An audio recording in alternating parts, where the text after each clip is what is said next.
Como todo lo nanta, puede chachai mà. Thế hồi tay cái giờ nó có chuyện tốt chứ rồi tận tác kia thì nó còn nó trường này còn hàng chắc cũng sẽ đánh này bộ nó trong đấy cho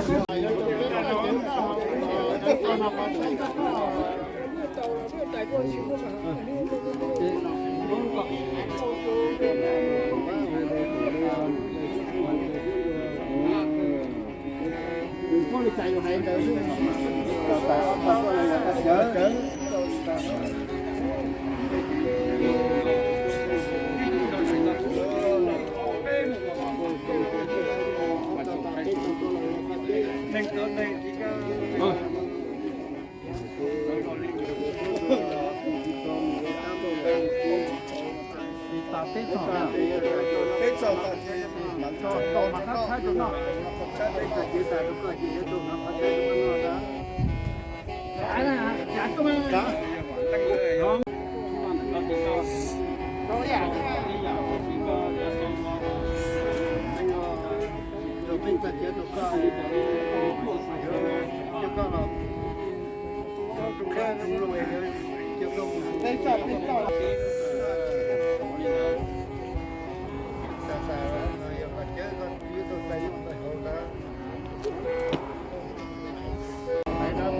nó lên sang cái gì lên sang cái gì Ồ là lúc chắc chỉ nó lo.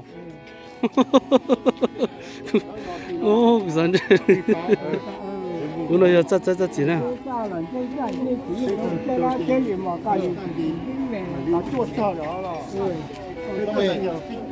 Chốt cho mà chốt cho. Chỉ năng chỉ chốt cho.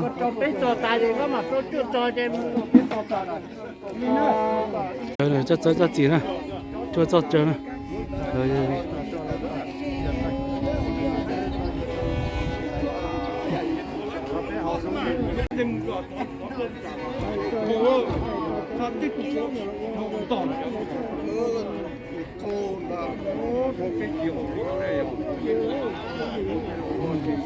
Chắc gì đấy.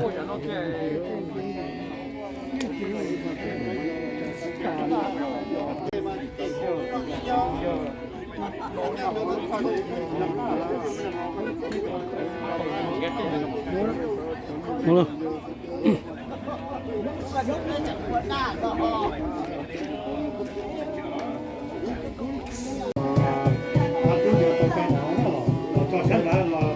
Cho sản trưởng.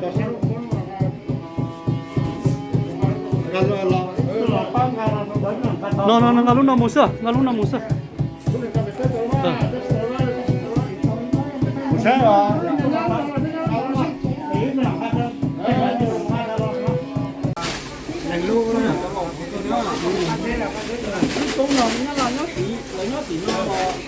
Nằm chỗ đây.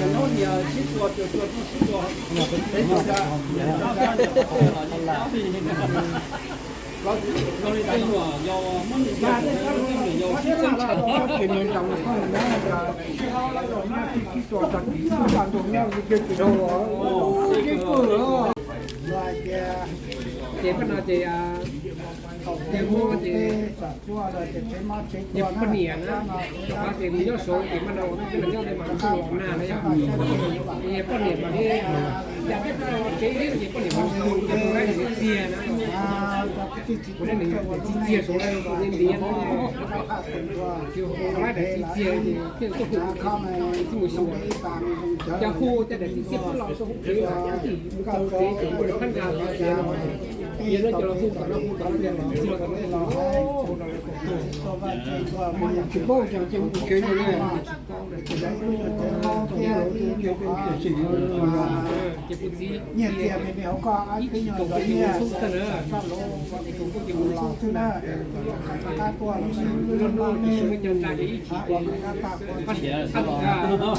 xúc tổ cũng là nơi xúc tiền cái khi lúc kia đang để đang đi trong lòng tôi giống chân thế nào qua lúc mưa bây giờ cứ giờ bác tôi giờ cho em con trâu nó con trò chơi các con bác bên này con nó nữa